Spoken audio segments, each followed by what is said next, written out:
What if I told you your cat might never forgive you for a moment you barely noticed? Like the time you were too focused on your computer and brushed it away without looking, or when you closed the door behind you, leaving it staring in silence. You've forgotten it, but your cat hasn't. And that tiny moment, it might still echo in the way it looks at you today.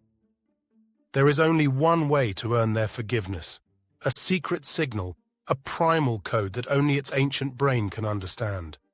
And I'll give you a hint. It has nothing to do with your spoken apologies, with your "I'm so sorry, little one." To your cat, those words are just meaningless noise. You're about to discover the exact sequence, the non-verbal ritual to rebuild a bond you thought was lost, to repair a trust that was shattered in an instant. Part 1. The cat's memory, your prison. To learn how to apologize, you must first unlearn everything you think you know about memory. A cat does not remember like a human. Your mind is a timeline, a diary of events. Its mind is a map of emotions. It doesn't recall the sequence of facts. It doesn't care if it was a Tuesday or a Wednesday. It remembers one thing with crystal clarity, the emotion it felt in a given moment: terror, pain, panic, and most importantly, who or what was present when that emotion exploded. This is called associative memory. In that instant, you ceased to be its human and you became an association, a symbol. What you will discover here is not a list of trivial tips. It is a key to enter their minds, a knowledge that the vast majority of owners tragically ignore for a lifetime. A 2021 study by Dr. Daniel Mills, one of the leading experts in feline cognition at the University of Lincoln, scientifically confirmed what behaviorists have long suspected. Cats use emotional memory as a survival database to decide who to trust and who to avoid. If you caused fear, even unintentionally, its brain does not analyze your intentions.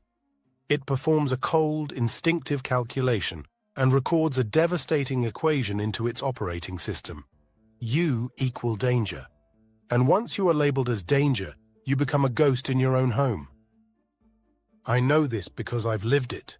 Years ago, I dropped a heavy ceramic plate in the kitchen. The crash was deafening. My cat, who was sleeping peacefully a few feet away, woke with a jolt and shot off like a bullet of fur and terror. For 2 full days, our relationship was erased. Every time I entered a room, he would leave. If I sat on the sofa, he would get down. He wouldn't look at me, wouldn't accept food from my hand. His silence was more deafening than the noise that had caused it. To him, I was no longer me. I had become the embodiment of that traumatic sound. This isn't a grudge, it's not spite. It is a survival mechanism honed over millennia of evolution. As the renowned feline behaviorist Dr. Michael Delgado constantly explains, cats, unlike other social animals, do not seek direct confrontation. Conflict is risky and energetically expensive. Their first line of defense is emotional withdrawal. They distance themselves physically and emotionally from what has hurt them, quarantining the source of the threat. And that source is now you. And here we arrive at the most dangerous myth, the lie we tell ourselves to feel better. Cats are cold, they're independent, they'll get over it. This is absolutely false, and believing this fable can poison your bond permanently. Cats do not get over it. They do not forget. They record, file the incident in their emotional database and avoid you. They do not possess an innate mechanism for reconciliation. They don't come and lick your hand to say, "It's all okay." They wait for concrete proof, an unequivocal signal that the danger has passed and that their territory is safe again. If you are not the one to actively provide that proof, the trust doesn't just remain broken, it calcifies, turning into a chronic fear, perhaps forever. Part 2. The Ritual of Reconciliation. So, how do you repair such profound damage? You must reset your human logic. You must stop thinking and start communicating in the only language your cat understands, the language of body, space, and silence. Before I reveal the step-by-step ritual, you must know the 5 fatal mistakes that 99% of owners make immediately after an incident, turning a small crack into an unbridgeable chasm. The fatal mistakes to avoid. Reacting impulsively. Your first human instinct is to shout, "Oh no, I'm sorry, poor baby." But to a cat's ears, which can perceive ultrasound and are infinitely more sensitive than ours, your high-pitched, sudden voice is not an apology. It is a second attack. It is an escalation. Its brain registers, first pain, then a loud, threatening noise from the same source. You have just confirmed that you are unpredictable and dangerous. Chasing them for comfort. Seeing them run and hide breaks your heart. Your logic says, I need to reach them and reassure them. But their prey animal logic says, a predator much larger than me, who just hurt me, is now chasing me to corner me. Every step you take toward their hiding spot is a step that pushes them deeper into their state of terror. Forcing physical contact? If you manage to get close, your hand reaches out for a pet. But in that moment, your hand is not a symbol of love. It is the instrument that caused, or was present during, the trauma. It is associated with pain. Furthermore, for a cat on high alert, a hand approaching from above is a signal of control, of restraint, the same thing it experiences at the vet. You are invading its space at the moment it feels most vulnerable. Using baby talk.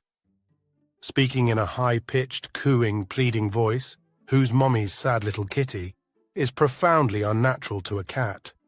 In the animal world, high-pitched, prolonged sounds are often signals of alarm or distress. Instead of calming them, you are confusing them with a vocal code that doesn't belong, increasing their uncertainty about the situation. Staring into their eyes. This is perhaps the gravest error. In an attempt to connect, you stare intensely into their eyes, trying to convey your remorse. But in the feline code, a direct, uninterrupted stare is not a sign of apology. It is a challenge. It is an act of dominance. It is exactly what a predator does an instant before it strikes. You are screaming, "I am a threat," in the most eloquent way possible. Do you find yourself in these situations? Have you ever unintentionally made one of these mistakes? Every cat is a world of its own, and every relationship is unique. Share your experience in the comments below. Tell us how you handled a difficult moment with your cat, and let's discuss. Your story could help someone else rebuild a precious bond. The exact sequence to apologize, the 9-step ritual. Now that you know what not to do, here is the correct method. Forget impatience. This ritual is not a switch to be flipped, but a delicate process based on patience, respect, and the surrender of control. Become invisible. In the instant following the incident, the first and most important thing to do is to immediately break eye contact. Not abruptly, but slowly, deliberately. Turn your head to the side. Look at a vague spot on the wall. You are communicating in their language. My attention is no longer on you. I am not an imminent threat. I withdraw the challenge. Make yourself small. Never remain standing, towering over them. It's a position of power and intimidation.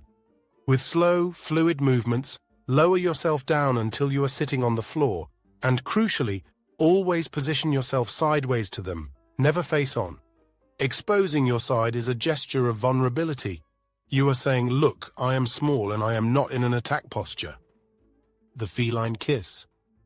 From your seated sideways position, perform the most powerful peace signal in the feline world. A single, very slow blink.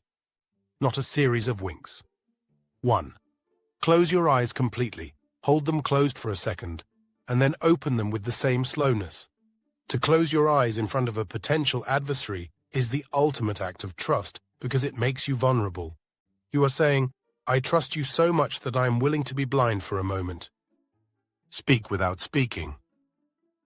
Your physical presence is still associated with danger. Use your scent as an ambassador of peace. Take a used t-shirt of yours or a small blanket that smells like you, and without throwing it, gently place it halfway between you and your cat. Their sense of smell is thousands of times more powerful than yours. You are offering a reassuring message, I know this scent, this is home, without the threat of your physical form. the peace offering. Now leverage their strongest motivation, food. Use a high-value treat, something they absolutely love and rarely get. With a slow sideways arm movement, gently roll it near them, but not at them. It must land in their space, but leave them the choice to approach it. You are attempting to use classical conditioning to overwrite the negative association.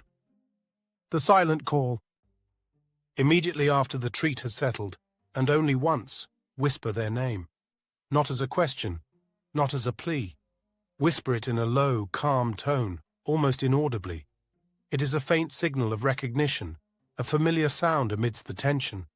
Then, total silence. Let that sound and the scent of the food float in the air. The positive ignore. This is the most counterintuitive and powerful phase. For the next minute, actively ignore them. Take out your phone and scroll without looking. Pretend to read something on the floor. You are completely removing the social pressure. You are communicating. My presence here is not about you. I want nothing. I am just a neutral, non-threatening part of the environment. This gives them back total control of the situation. Open a doorway. After about a minute, stand up. But do it slowly, without sudden movements, and if possible, without looking directly at them. Walk away and perform an action that they associate with a positive, certain routine. Open the pantry where you keep their food. Make the sound of their favorite treat bag. You are creating a bridge, a positive association that invites them to follow you out of the danger zone and back toward normality. Let him close the circle. Never force the final contact. After giving them all these signals, go back to your normal activities. It will be them when they feel ready.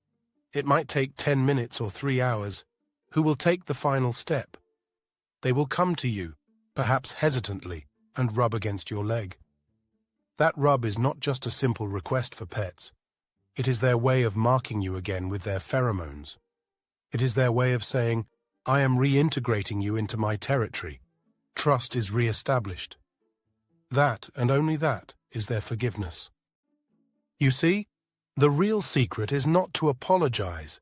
It is to demonstrate with every fiber of your being, through a humble and respectful body language, that you understand their world, that you respect their ancestral rules.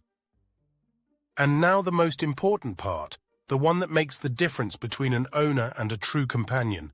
It's not enough to do this once, after an incident. It is a daily commitment. Every day, with every gesture, prove to your cat that its trust is the most precious and fragile thing you have. Because a cat that trusts you doesn't just give you its affection, it gives you a piece of its wild soul, and that is an honor that must be earned.